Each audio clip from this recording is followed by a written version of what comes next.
L'apostasie signifie ni plus ni moins que le mot défection, abandon, renoncement, se retirer de la course ou encore désertion. Je pourrais même rajouter divorce. Et celui qui pratique l'apostasie s'appelle un apostate. Un apostate, ce n'est pas un païen, ce n'est pas un incroyant, c'est une personne qui a cru en Jésus-Christ, qui a commencé la course. Mais la particularité des apostates, ils ont décidé de renier, rejeter, renoncer, refuser la parole. Dieu dit tu seras ça, ils disent non.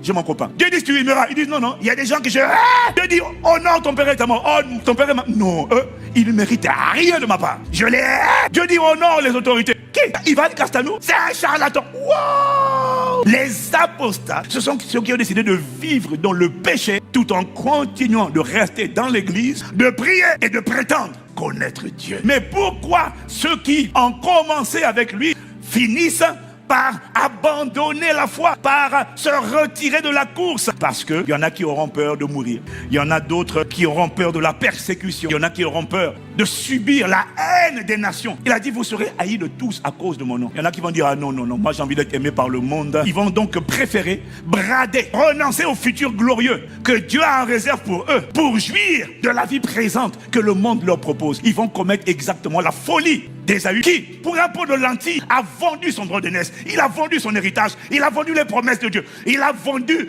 ce qui lui était réservé. C'est ça qui se passe lorsque tu choisis. Parce que tu as peur de la haine du monde, de te conformer au monde. D'autres personnes vont finir par devenir des apostates parce qu'ils auront été séduits par ce que le monde a à leur proposer. Ils vont préférer l'amour du monde à l'amour du Père. Plusieurs apostates finissent par abandonner la foi. C'est parce qu'ils n'ont pas su garder leur cœur. Au point qu'un jour, ils ont été infectés, ils ont été offensés, ils ont été empoisonnés. Le tentateur s'est emparé d'eux. Voilà pourquoi Dieu dit garde ton cœur. Il les a soumis à son diktat et à sa volonté. Il y en a qui m'ont dit non pasteur, s'ils vont en enfer, c'est que ce n'étaient pas des chrétiens. Si, c'était des chrétiens. Ils ont commencé avec Jésus. Ils ont cru en Jésus, mais ils ont abandonné la foi au cours du chemin. Ils ont lâché la parole. Parce que la Bible dit que la foi sont les œuvres et vaines. Tu prouves ta foi par ton comportement. Si ton comportement n'est pas conforme aux Écritures, tu es en train de prouver que toi, tu as lâché la foi. Les apostates, ce n'est pas Dieu qui les abandonne, c'est eux qui abandonnent Dieu.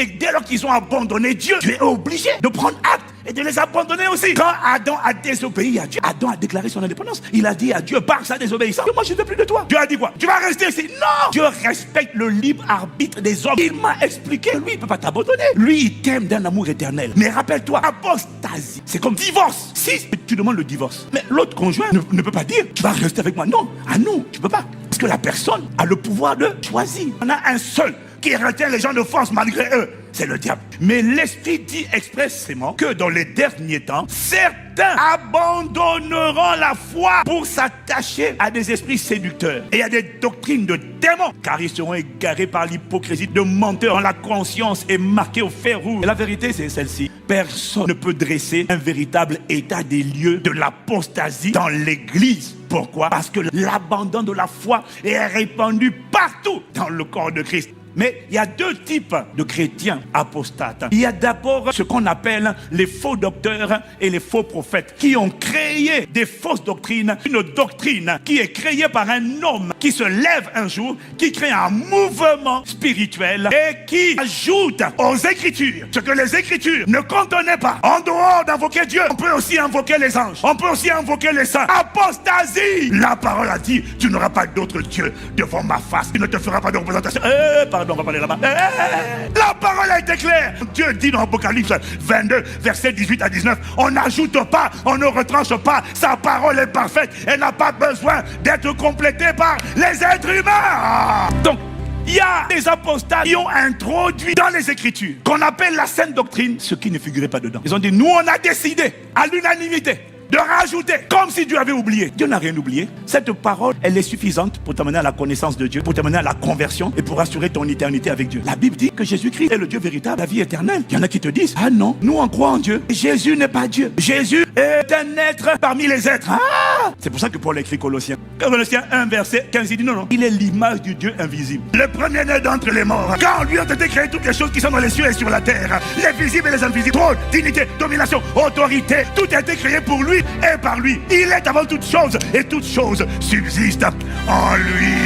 Paul dit excusez-moi. Messieurs les apostates, j'ai dit sans effet. Vous n'allez pas souiller la parole. Vous n'allez pas introduire vos fausses doctrines ici. Au nom de Jésus-Christ. Tu ne peux pas adorer des anges, appeler des créatures, appeler les morts. Ils sont morts même s'ils ont cru. Laisse-les tranquilles. Ils se reposent de leurs œuvres. Un seul est digne d'être appelé. Il s'appelle pas la créature, mais le Créateur qui est béni éternellement. Tu pratiques le péché. Tu déshonores l'autorité. Tu as de la haine pour les gens, mais tu ne ressens aucune gêne. Ton cœur ne te grande pas. Tu couches. Tu as petit copain, petite copine. Tu chantes dans la chorale. Impudique depuis 1950. Tu embrasses, tu fumes, tu bois. Toi, tu ne tombes pas. Toi, tu pratiques. Tu nages. Tu fais des 100 mètres aller, 100 mètres retour, 100 mètres aller. Oh! Les apostates ne sont pas ceux qui tombent dans le péché. Ce sont ceux qui demeurent dans le péché, mais qui demeurent dans l'église. Et qui prétendent connaître Dieu. Qui ont l'apparence extérieure de la piété. Mais à l'intérieur, ils ont renié le maître. Avec qui ils avaient commencé dans la véritable église. Ils sont nombreux. Voilà pourquoi tu ne peux pas parler d'apostasie dans tel type d'église ou dans tel type de dénomination. Parce qu'en vérité, l'apostasie a infiltré toutes les églises. Comment tu la reconnais? C'est simple. Tout ce qui ne s'appuie pas sur la saine doctrine, sur les écritures seules de Genèse à Apocalypse, tout ce qui a rajouté, tout ce qui a retranché, tout ce qui ne sert pas les saintes écritures dans son cœur afin de ne pas pécher contre la parole. Au FBI aux États-Unis, il y a une unité chargée de la lutte anti-fraude, anti-faux billets. Leur but, c'est de détecter les faux billets. Comment ils font pour trouver les faux billets? Ils étudient le vrai, comme les chrétiens de Béret. Ils le scrutent tellement que dès que quelqu'un a un comportement qui n'est pas conforme à Saintes Écritures, dès que c'est un voleur, dès que c'est un ravisseur, dès que c'est un cupide, un idolâtre, on sait que lui, il est en train de demeurer dans le péché. Il ne demeure pas dans la parole. Un apostate, c'est une personne qui rejette la sainte doctrine et qui a décidé de modifier les Écritures, de les interpréter à sa convenance en ne gardant que ce qui l'arrange, ce qui ne le fait pas changer, ce qui ne le bouscule pas. Alors il dit, l'amour, ça me plaît ça, tu aimerais ton prochain comme toi-même. C'est pas mal, ça je garde. Maintenant quand la Bible dit, il sera saint car je suis saint, ne savez-vous pas que votre corps est le temple du Saint-Esprit? Non, je vais faire ma volonté. L'apostate croit à un autre évangile. Il a fabriqué sa doctrine, mais tout en continuant de prier et de prétendre connaître Dieu. Tite, dans son épître, dit à propos des apostates, ils prétendent connaître Dieu, mais ils le renient par leur manière d'agir. Et ils sont abominables. Ils sont rebelles. Un rebelle dans la parole de Dieu, c'est quelqu'un quand Dieu dit « Oh saint », il dit « Non, j'ai ma volonté ». Pierre dit dans 2 Pierre 2, verset 15, « Après avoir quitté le droit chemin, ils se sont égarés en suivant la voie de Balaam. » Ça veut dire que les apostates étaient sur le droit chemin. Mais à un moment donné, où ils ont été séduits, ils se sont égarés. Pierre dit, en effet, si après avoir échappé aux souillures du monde, par la connaissance de notre Seigneur et Sauveur Jésus-Christ, mais s'ils se laissent reprendre et dominer par elle, leur dernière condition est pire que la première. Il aurait mieux valu pour eux ne pas connaître la voie de la justice, plutôt que de la connaître et de se détourner ensuite du saint commandement qui leur avait été donné. Donc on peut être chrétien et abandonner la foi. Les apostates, ils vont en égarer des multitudes. Ils vont les faire sortir de la saine doctrine, sortir de la parole de Dieu. Et ils sont dans l'église. J'en dis, ils étaient au milieu de nous, mais ils n'étaient pas des nôtres. Et lorsqu'on les a exposés, lorsque leurs mauvaises œuvres ont été rendues manifestes, et qu'on leur a dit, repens-toi, arrête l'impudicité, arrête la calomnie, arrête la rébellion, tu dois t'humilier, crier à Dieu, sors de l'immoralité sexuelle, sors du vol, sors de la pratique du péché. Lorsqu'on les a mis sous discipline, j'en dis, ils sont sortis au milieu de nous. C'est là le point de différence le plus subtil entre les apostates et les rétrogrades. Parce que Dieu m'a dit, les rétrogrades, eux, ils ne conservent pas l'apparence de la piété. Les rétrogrades ne font pas semblant de connaître Dieu. Ils savent qu'ils ne connaissent pas. Quand tu parles à un rétrograde, il fait profil bas. Il dit, non, moi j'ai abandonné. Un rétrograde n'essaie pas de t'impressionner avec la récitation des versets bibliques. Un rétrograde, c'est pas de te dire, moi je prie. Non, il sait qu'il ne prie plus. Un rétrograde fait profil bas. Quand tu lui parles, il dit, non, tu ne peux plus revenir. Je ne mérite pas. Il est retourné dans le monde. Et un apostate, en apparence, il n'est pas retourné dans le monde. Il a arrêté la course, il a changé les messages, il a créé son évangile, il est persuadé de ça, il désobéit à la parole de Dieu. Ce que Dieu dit de pratiquer, il s'en fout. Mais il continue de dire, toute louange à notre Dieu. Il est sûr de lui. Il est sûr de connaître Dieu. Il est même sûr que Dieu lui parle. Il est sûr qu'il entend Dieu.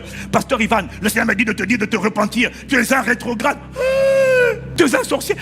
Maman, mon message n'a pas but de te dire blâme telle église. Mon message a pour but de faire un nettoyage. Toi-même, ouvre les yeux. Regarde ton propre cœur. Regarde autour de toi. Regarde tes fréquentations. Il y a des gens qui doivent arrêter de dire oui, mais on se connaît depuis l'enfance. On n'en a rien à faire. Deux personnes ne peuvent pas marcher ensemble si elles ne sont pas d'accord. C'est pour ça qu'il y a des pasteurs, on ne sera jamais amis. Après, ils disent, Ivan est orgueilleux. Il a son groupe avec Mohamed, avec Marcelo, avec Greg. Oui, parce qu'eux, on a le même cœur.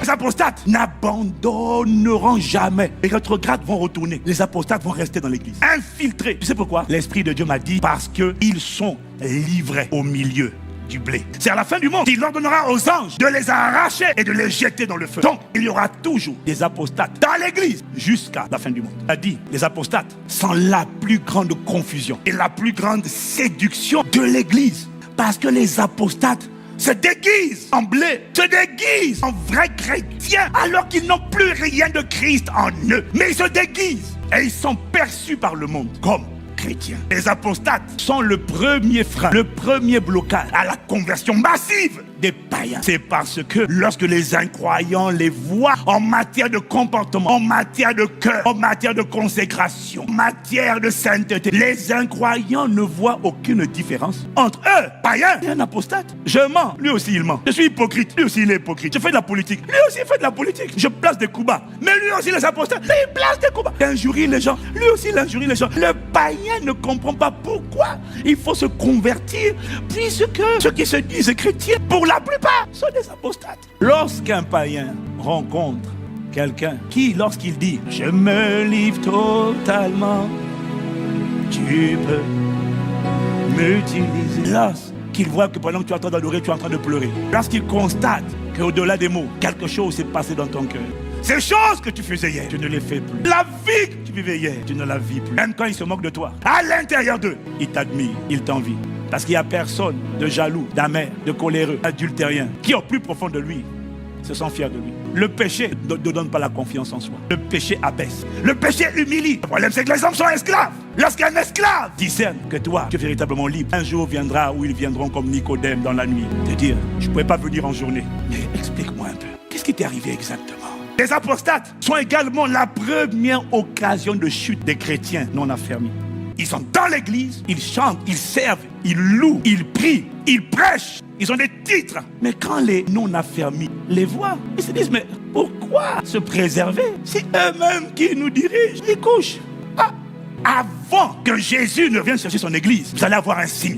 L'apostasie va atteindre son apogée. Ça veut dire quoi? Lorsqu'elle aboutira à un consensus, à un accord où toutes les religions au monde se mettront d'accord pour ne faire qu'une seule religion. Vous remarquez déjà que tout est en train d'aller vers la mondialisation. On veut une organisation. On va arriver à un gouvernement mondial. Il sera gouverné, commandé à celui que la Bible appelle la bête, l'antéchrist. Mais avant que ce gars-là ne se manifeste, il va y avoir une fusion. Les religions vont accepter de fusionner pour ne mettre devant qu'un seul message. Et malheureusement, ceux qui vont représenter le christianisme dans ce conglomérat, dans ces rassemblements interreligieux, ne seront pas des gens nés de nouveau, remplis du Saint-Esprit. L'église sera représentée par les apostates. Et les apostates seront les premiers à être d'accord pour qu'une nouvelle Bible soit réécrite. Et qu'il soit accepté qu'on enlève que Jésus-Christ est le chemin, la vérité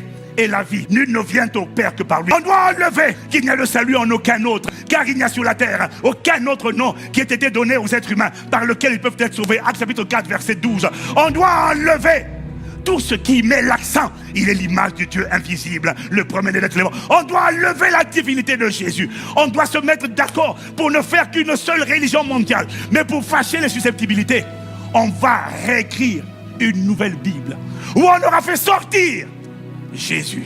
On aura changé les Écritures. Et les apostates qui parleront au nom des chrétiens vont être la première cause de persécution de l'Église véritable. Parce que lorsqu'ils vont se mettre d'accord pour livrer l'Évangile, quiconque continue de dire que Jésus est le chemin, la vérité et la vie, Jésus est le seul sauveur, qu'il n'y ait de salut en aucun autre. Tous ceux qui vont rester accrochés aux saintes écritures, telles qu'elles ont été transmises par les apôtres, ceux-là seront persécutés. Les apostates là, écoutez déjà aujourd'hui, ils ne disent pas Satan, Satan. Ils ne disent pas diable, diable. Quand ils prient, ils sont sûrs qu'ils entendent de Dieu. Ils sont sûrs que Dieu leur parle. Ils sont sûrs qu'ils prophétisent au nom du Seigneur. Et quand ils élèvent la voix, oh Seigneur, oh Seigneur, oh Seigneur. Il m'a dit c'est d'eux que je parle. Quand je dis, ceux qui me disent Seigneur, Seigneur, n'entreront pas tous. Mais celui-là seul, qui fait la volonté de mon Père, qui est attaché à la sainte doctrine, qui sert la parole de Dieu dans son cœur, c'est celui-là qui, lui, entrera. Les autres n'entreront pas. Tu veux être délivré, préservé de l'apostasie, mon frère, ma soeur, prends la parole, serre-la dans ton cœur, qu'elle soit ton support. Si quelqu'un vient t'enseigner, fais comme les chrétiens de Béret, accroche-toi. Quand Dieu dit sois saint, ne laisse pas quelqu'un te dire le contraire. Quand Dieu dit honore, ne laisse pas quelqu'un te dire qu'on peut déshonorer. Quand Dieu dit aime, ne laisse pas quelqu'un te dire qu'on peut haïr. Quand Dieu dit pardonne, ne laisse pas quelqu'un te dire qu'on peut retenir les gens. Quand Dieu dit sème, ne laisse pas quelqu'un te dire ah non, non, c'est n'importe quoi. Quand Dieu dit sois fidèle, ne laisse pas quelqu'un te dire oh, c'est pas grave si tu es infidèle. Quand Dieu dit sois loyal, quand Dieu parle, garde ta foi.